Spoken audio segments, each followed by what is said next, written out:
Okay, so this is a midterm review of my TLR 22.4. I've had this car for about 4 months, I think, and I've run it for roughly half to 3/4 of an indoor season. I race about once a weekend, give or take a little, so it's been through 3-ish months of, weekend racing. And when I first ran the buggy, I did an initial review just based on my initial impressions, and it's not until you really run it for a while that you start to see what the real weaknesses are of the buggy. So most of what I'm going to talk about here are what are the weaknesses that I found in this buggy, because that's probably what you really care about, and I'm just going to go over that.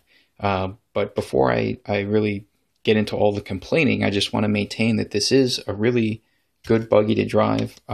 It's still my primary buggy of choice, although my B44 is my backup buggy and it's still a great buggy. But I really like driving this, but it does have its weak spots, and I just want to go over that based on what I've experienced so far. So in terms of broken parts, the only things that I've broken so far are I've broken one steering knuckle, because it's a plastic steering knuckle. I broke the front right.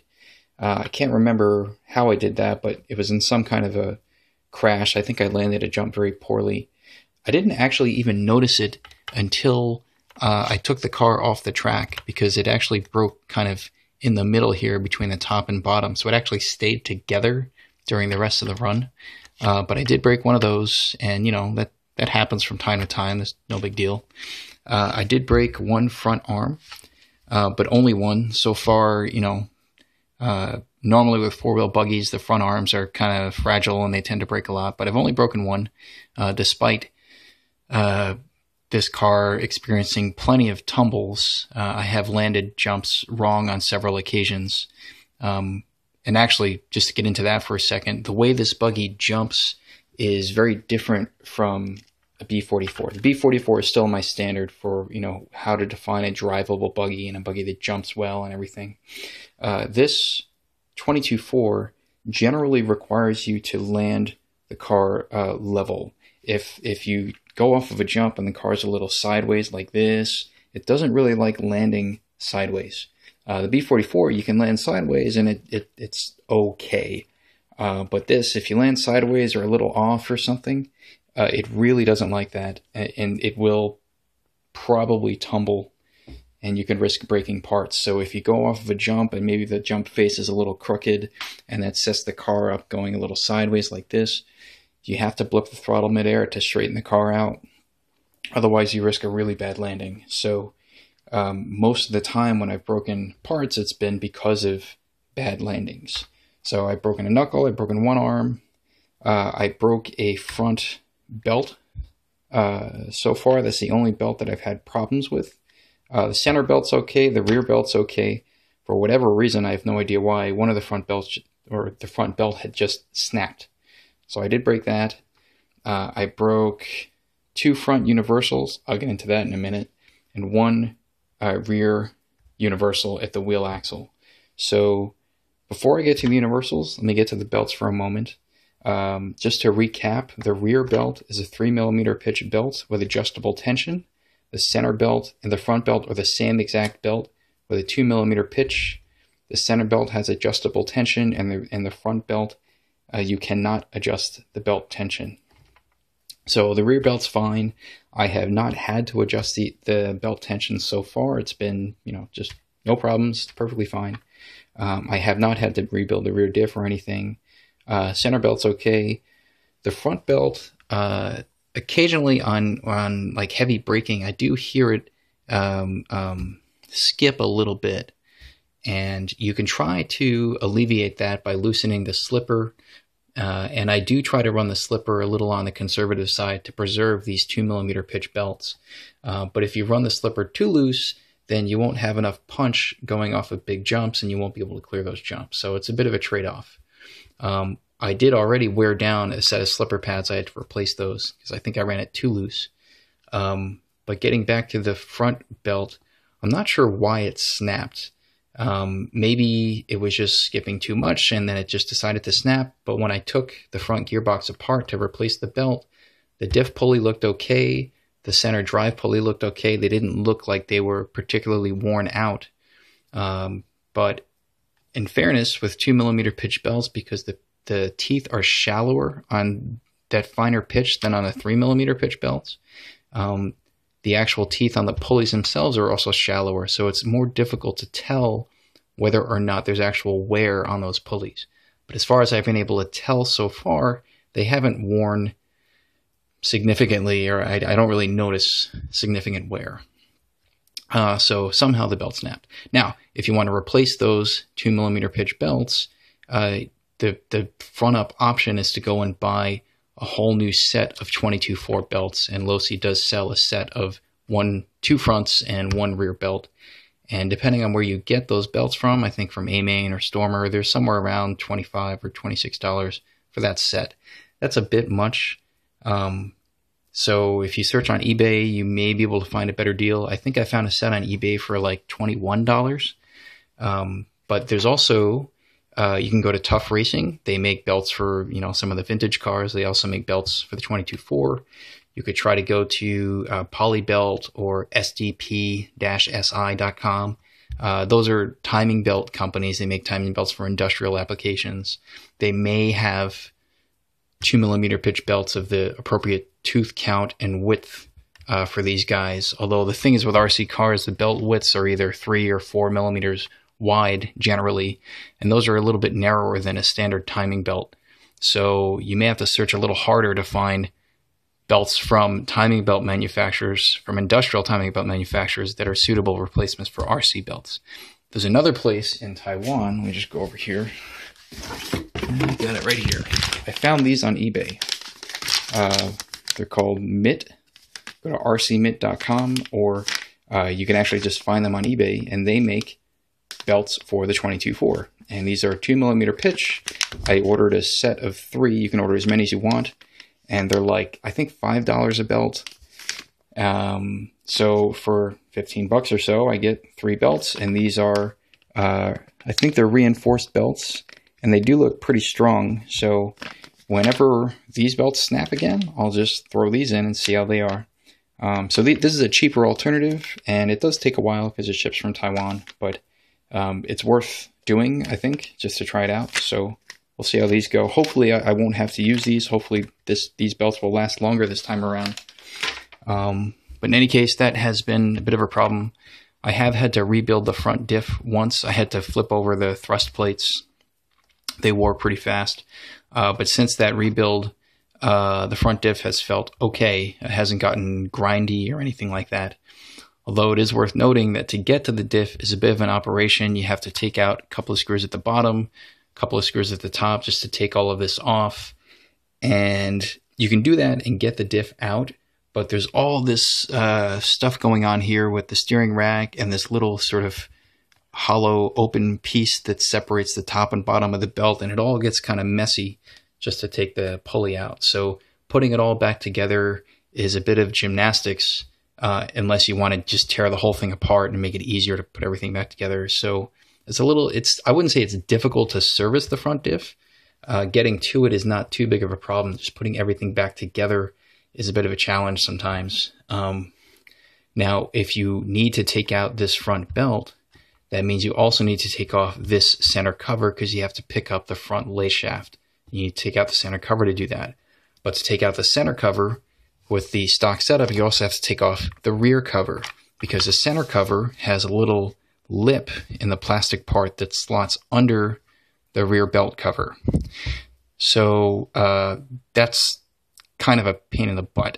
So one way to get around that, because honestly, I have not had to touch the rear belt or the rear diff at all in the time that I've owned this. So a way to get around this is... So to take this off, I think there's one screw from the underside, and there's this screw here, this screw here, this screw here that holds on the motor. So you got to redo the mesh every time you take this off and put it back on. This one here, these 2 screws for the servo, this screw here, and another screw here. It's this screw here that holds in that little flap that goes under the rear belt cover.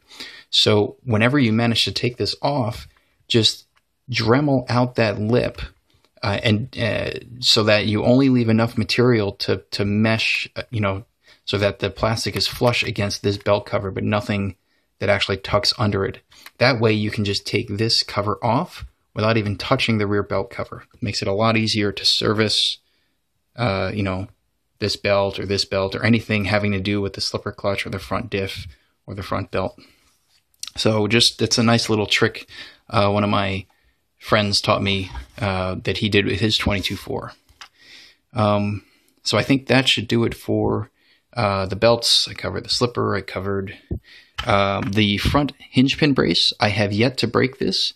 I know people who keep telling me that this is a real weak spot on the 22.4. I don't know what the heck they're doing. Maybe they're just driving the bejesus out of their car and they just keep breaking parts because they don't know how to drive well. I don't know.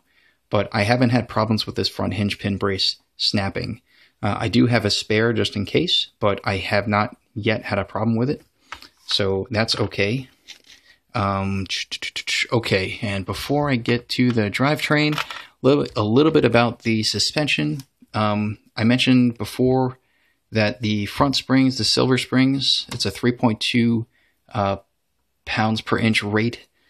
For me, they're a little too soft because the front end dives way too much on braking. So I went up to blue springs, which I think is like a 3.55 rate, something like that, something a bit heavier. I didn't change the oil or the piston settings, just the springs. And that's fine for me for the front. On the rear, I did go to red springs in the rear for a little while, but I found at some other tracks that are lower grip, the car just slides around too much because the springs are too stiff.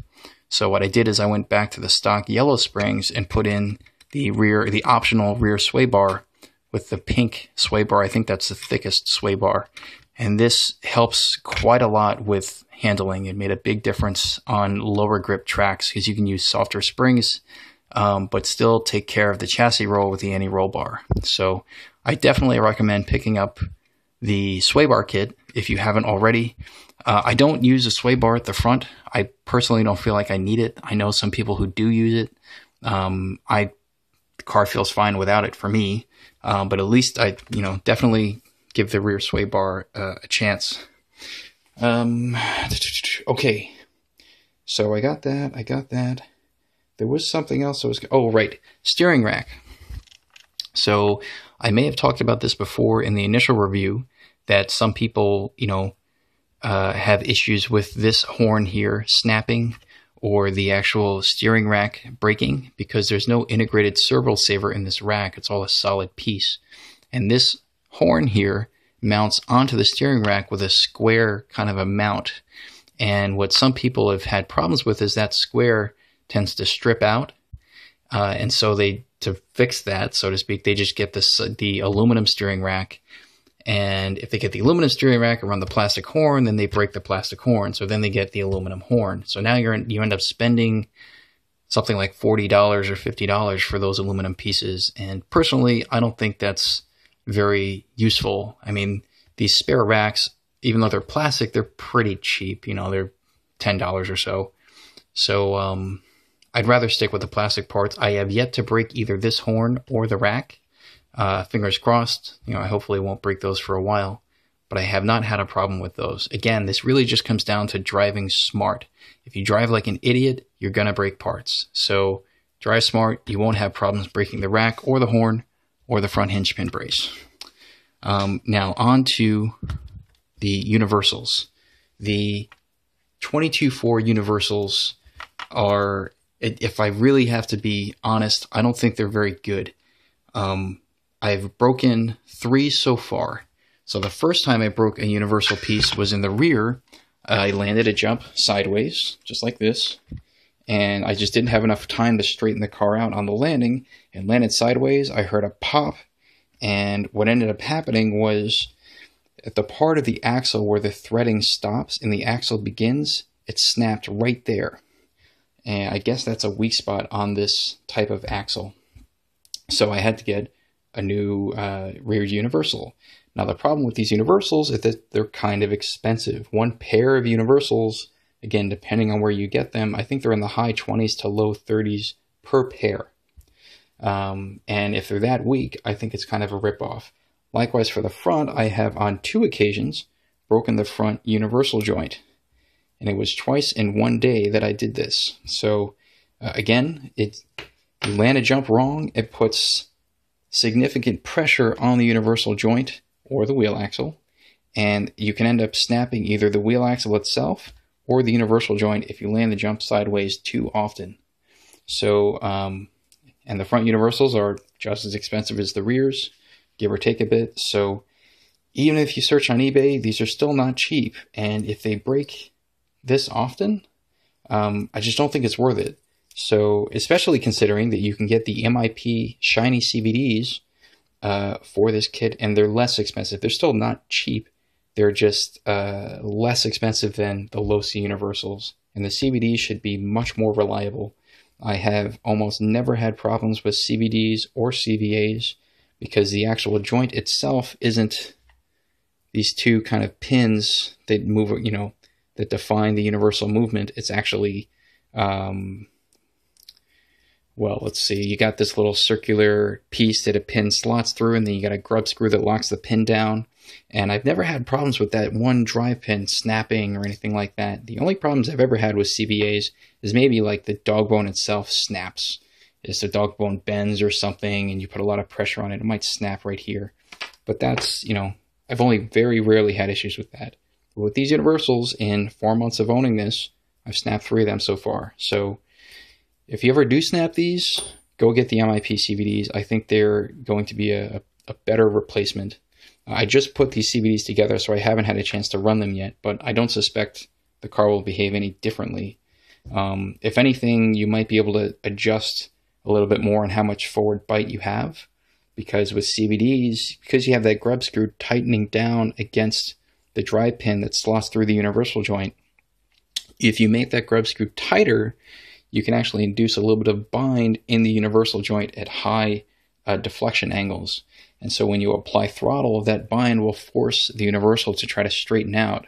So the rear will squat down under acceleration. That gives you a little bit of forward bite coming out of corners. So at least, you get that with a CVD or a CVA, but not with a universal. Universal is kind of a loose universal. You can't adjust it in any way. Yeah, so that's it so far. These are the problems that I have had. Doesn't mean that you won't have other problems with your 22.4. I try to drive, to not crash, so I don't drive my car too hard. And I find that, if I just drive smart, I can be plenty quick with this. I can be plenty consistent and not break too many parts. But even still, stuff will break. And it will break more often than it would on my B44. So the 44, I would say, is still a more reliable car. But this, on average, is probably easier to drive as fast. Okay, so I'll just put it that way. I hope this has been informative. If you have any questions, of course, leave them in the comments. I'll do my best to answer them. And that should be it for now. So thanks for watching.